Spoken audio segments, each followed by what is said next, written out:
magandang tanghali po sa ating lahat mga kabayan. Meron na naman tayo nasundan. Isang lalaki na namumulot ng kalakal po mga kabayan. No, kanina, dala-dala niya, pasan-pasan niya yung kanyang kalakal. Huminto dito, siguro nagpahinga or namumulot pa ng kalakal mga kabayan. So ayan, niyuyupi niya yung mga napulot yung mga lata.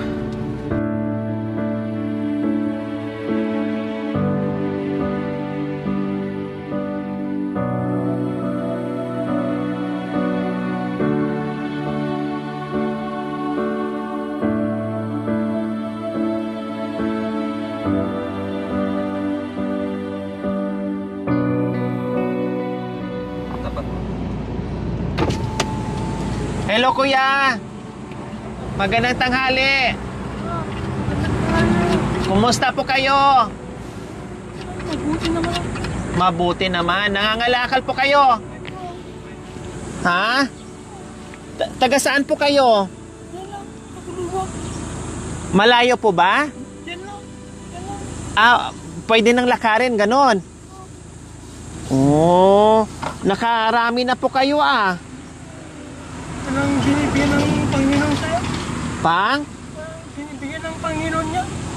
Tama, binibigay. Grasya ng Panginoon. Sinong kasama niyo po sa bahay? Nanay ako. Si nanay, asawa niyo po. Asawa, wala akong asawa. Ah, walang asawa. Bali, dalawa lang kininanay sa bahay niyo? Kanina pa po kayo nangalakal? Kanina, matagal na ka nagkakalakala. Matagal ka na nangangalakal. Pauwi na po kayo niyan. Or ibibinta niyo pa po yung kalakal niyo? Isang linggo bago ibinta. Ay, ganun. Hindi po pala araw-araw yung pagbibinta niyo? Bakit isang linggo pa po? Paano yung pagkain niyo ni nanay? Isang linggo yan naman ang... Parang iniipon niyo pa po. Yan ang iniipon mo ng Panginoon sa pagbinta mo. O, di ka, bababa po ako ha. Saglit lang ha.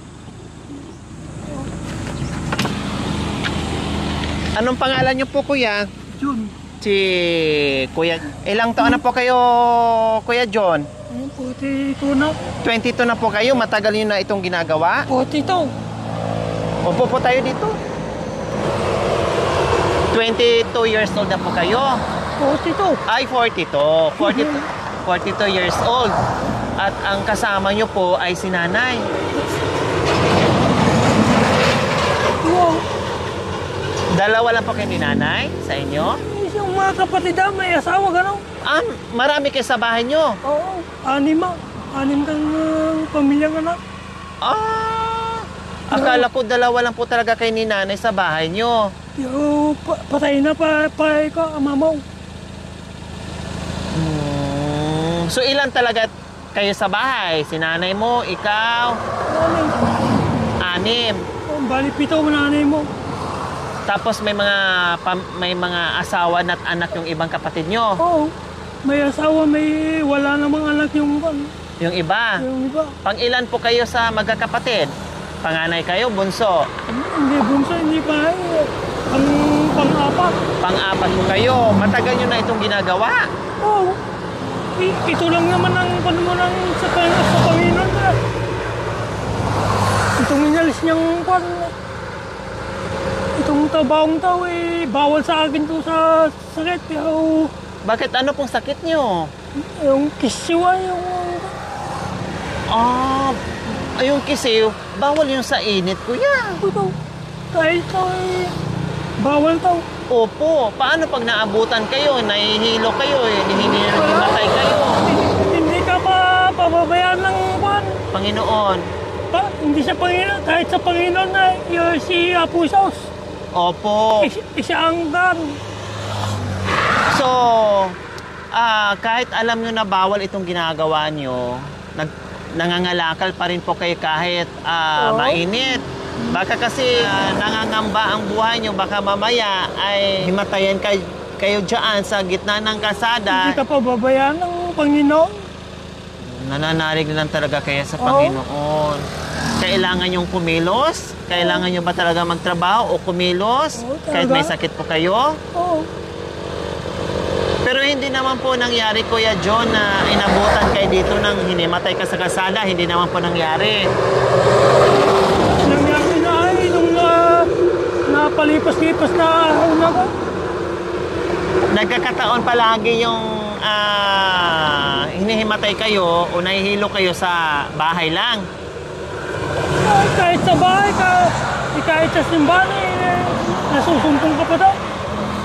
O talagang sinusumpong dito sa kalsada, yung pangangalakan nyo, hindi pa kayo sinumpong. Yun na. Sino po nagsasaklulo sa inyo pag gano'n na mangyari? Walang wala kang sa Panginoon.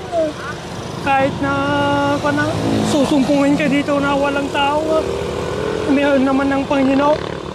Tama po kayo. Grabe yung pananalig ni Kuya John. Kumbaga sabi niya, bawal yung ginagawa niya pero bahala na ang Diyos. Dahil itong mga kalakal ay pinagkaloob sa kanya, galing sa Panginoon, tama nga naman po siya.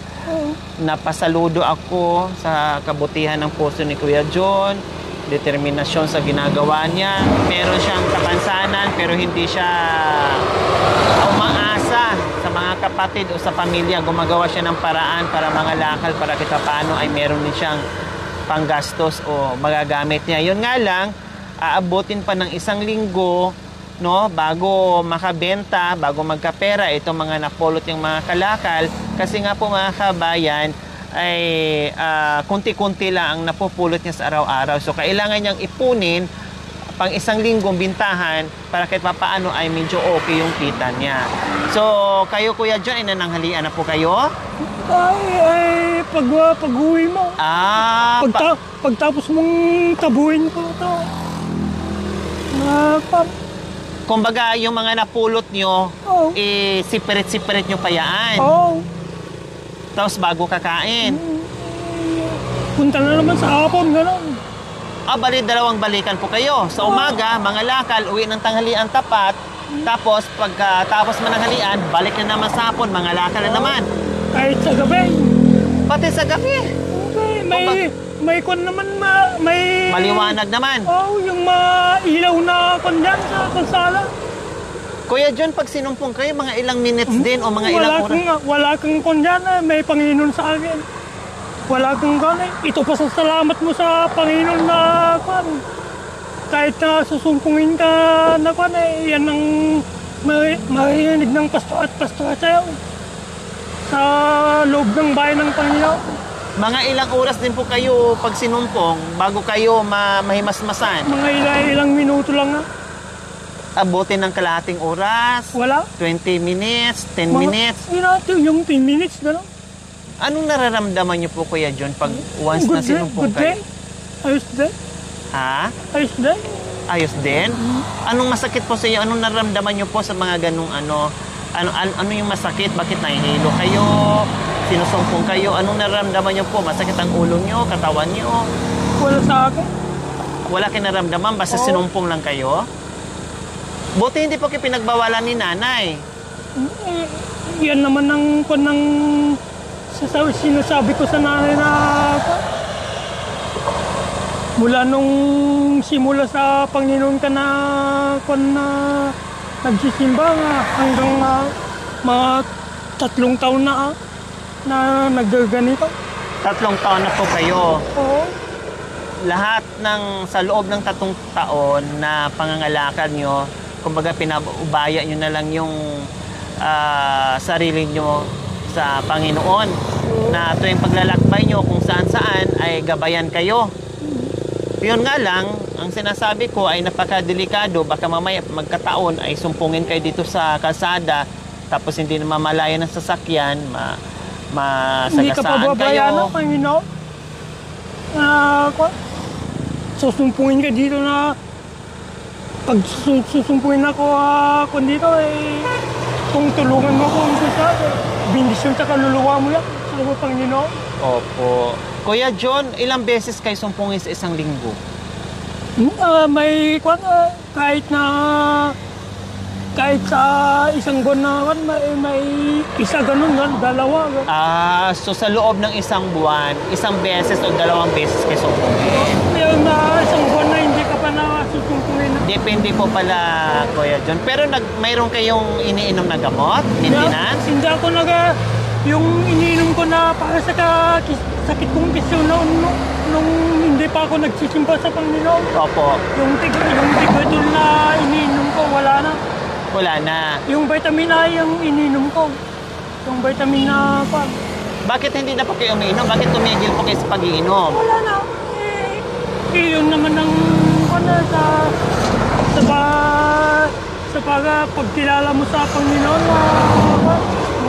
mula nung nagsisimba ka sa Kanya, yun na ang simula. So tinigil nyo na mula nung nagsisimba kayo, sigad na bahala, no? Mas powerful pa doon sa gamot nyo, tinigil niya na yung gamot nyo. Yun naman ang sinabi ng pastuha sa So kumusta naman nung tinigil nyo po yung pag-iinom nyo ng gamot? Hindi naman po nagiging madalas yung pagsumpong nyo? Wala na. Hindi naman ako na sinusumpong na kanka. Itong kulang na 3. Gano'n. Itong gano'n. So matagal na rin po palang panahon na natigil niya po yung gamot. Oo, itong gano'n. So Kuya John, pwede bang bumisita tayo sa inyo?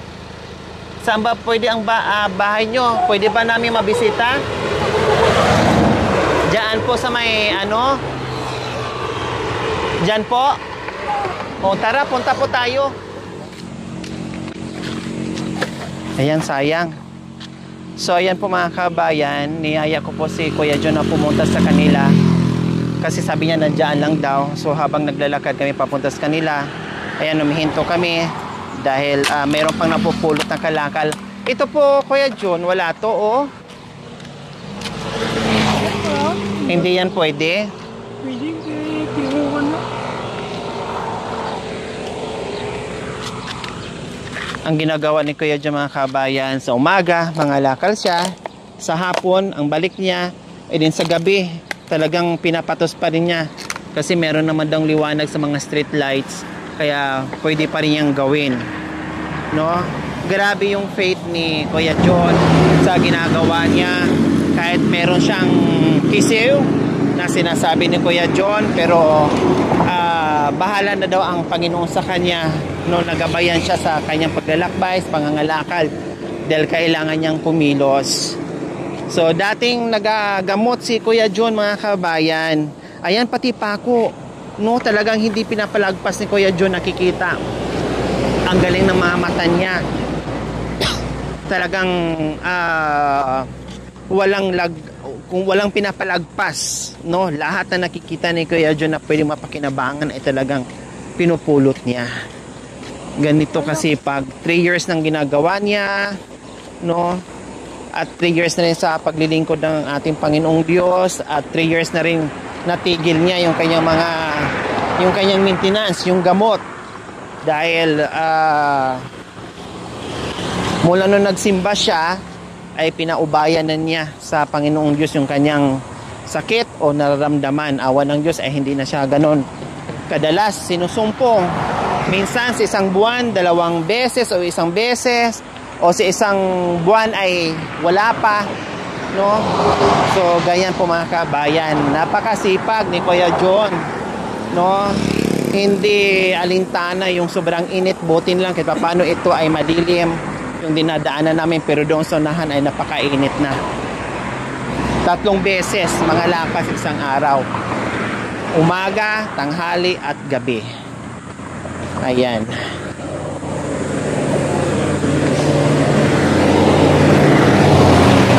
Okay Kuya John, sundan namin kayo ha. Susunod kami.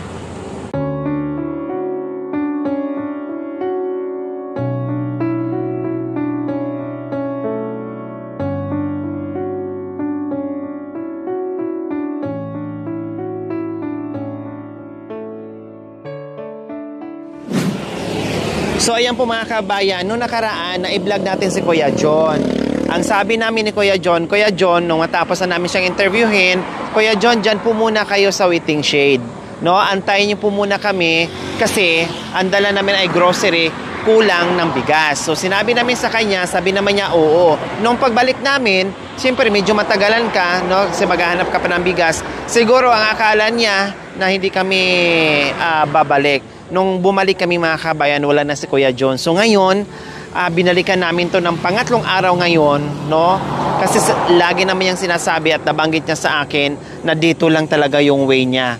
Umaga, tanghali, gabi, yan lang po talaga ang way na wala ng iba. Kaya sinadya talaga namin balikan siya ng pangatlong araw. Sa wakas, nakita natin ngayon. Kaya tara, puntahan natin ulit si Kuya John.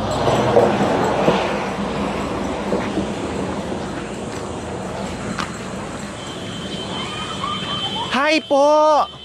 Good afternoon, Kuya John! Good news! Saan ba kayo nung nakaraan? Ha, buti na lang nakita kita ngayon. May dala-dala kayong ulit sako? Nakarami po kayo. Galing sa bahay pa lang. Galing pa lang sa bahay, kumbaga kauwi lang. Kasi sabi nyo, sa umaga, sa tanghali, minsan sa hapon, minsan sa gabi pa. Aba, talaga naman si Kuya John, walang tigil sa paghanap buhay. Linggo ngayon, nagsimba po kayo? Kagagaling ngayon. Kanina.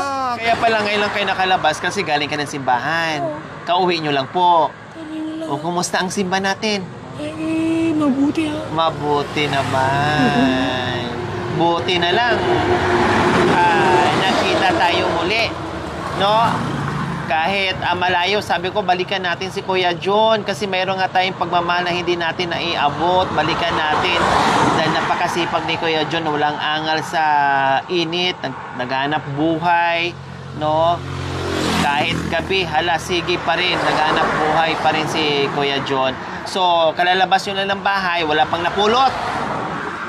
May isang piraso. Okay, sige Kuya John. Kuya John, talagang bumalik kami kasi nga po ay nakaraan ang dala namin ay grocery lang, hindi kami nakadala, naubusan kami ng bigas, kasi ang dala namin sa sasakyan maliit lang, hindi pwedeng magkarga ng maraming bigas, padala-dalawa lang, no? Kaya binaybay namin ito muli kung saan tayo nagkita last time. Buti na lang talagang pinagkaloob muli yung landas natin ng ating Panginoong Diyos na magkita tayo. Kaya may dala-dala kaming pagmamahal para sa inyo, ha? Ayan.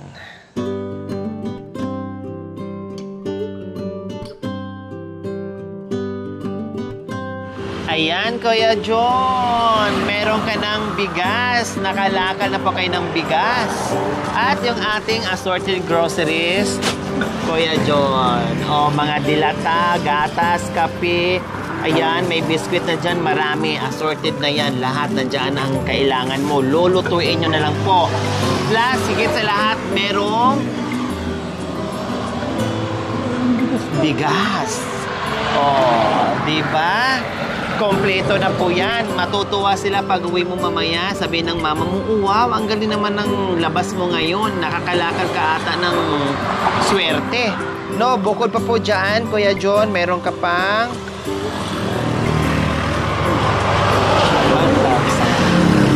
sa inyo po. Bili nyo ng ulam. Bakit yung ginawa mong to? Po? Sa pagdating ng umaga ng panahon, ikuhan ko dito sa simbahan na dapat panalangin ko sa Panginoon naman na daw. Salamat po. Hindi,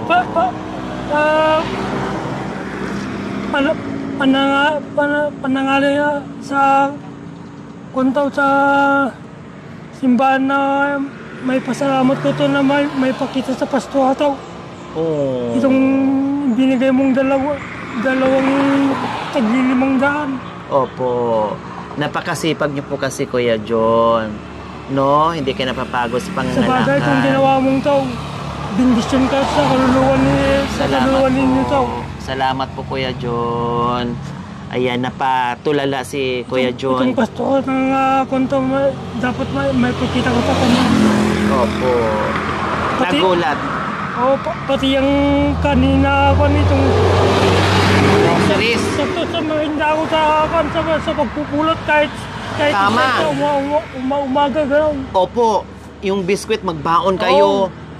Kasi ang oras nyo ay hindi nyo hawak, no? Magbaon kayo ng biskwit, bago kayo alis, meron kayong pang merienda, may pang almusal, may pang bit-bit pa kayong merienda sa pag-alis nyo. Parang nagulat kayo sa pera na... Kaya nga, kada yung mga nagbibigay sa akin ng kan, basta 100 lang gano'n. Yun ay po yung pinakamalaki. O yung at sa mga napupulot ko pa. Binibigay ko naman sa kanto to, sa auntie ko yung napupulot. Wow. Dahil yung Panginoon ng nagbibigay sa akin ng mga napupulot na. Ang bait naman ni Kuya John. Ayan, so ayan, nagkita na rin kami sa wakas. 3 araw ko siyang binalikan kasi nga na-vlog ko, tapos naudlot dahil hindi nga tayo nakapagdala ng bigas, naubusan tayo. Kumbaga, nakita na namin si Kuya John, ito lang ang dala namin. Kaya sabi ko, dito ka muna Kuya John na siguro, ganun talaga. At ang grasya ay talagang para sa kanya. Nakita namin muli. Maraming salamat po sa walang sawang pagmamahal. Sponsor from Mama Zell Community Charity. Si Mama Zell po, isa sa mga naging nanay ng aking munting adikain, no? At patuloy sa kanyang pagbibigay ng pagmamahal, no? Kaya isa si Kuya John na mabigyan ng pagmamahal ngayon sa tanghaling ito. Kaya maraming salamat po. Sponsor from Mama Zell Community Charity. Maraming salamat po sa inyong ginintuang puso. Nawa ipagpalain po tayo ng Panginoong Diyos sa araw-araw. Nawa ibigyan po tayo ng kalakasan ng katawan sa araw-araw. Nawa ibigyan po tayo ng mahabang buhay upang sa ganon marami po tayong matulungan na gaya nito. Masaya po ba kayo sa biyaya? Masaya po kayo? Salamat tong mga binigay mong kan. No, nagulat pa rin si Kuya John sa biyaya na hindi niya akalain. No, sabi nga niya, merong nagbibigay sa kanya, kung may makakita sa kanya dyan na namumulot ng kalakal, 50, 20, 100, no? Or makakakita siya, makakapulot ng 1,000, no? Kaya nagulat at natulala si Kuya John sa biyaya. Okay, Kuya John, hindi na kami magtatagal. Uwi po muna kayo, pasakay namin kayo ng tricycle, ha? Okay.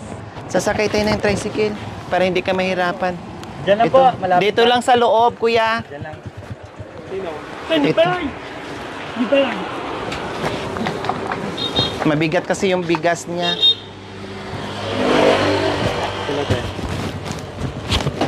So ayan, pinasakay na natin si Kuya John para hindi na siya mabigatan. Diyan lang naman, malapit lang. Diyan lang sa looban ng ano. Pakihatin lang dyan, Kuya, ha? Dito lang po sila. Okay, thank you. Bye-bye, Kuya John. Bye-bye. Thank you. Salamat. Bye-bye.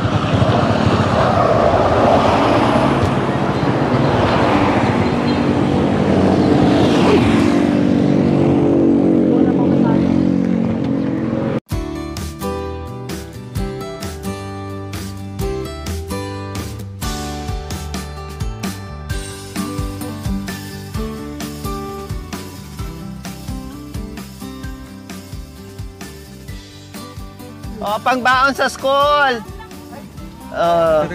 Ayan, anak mo.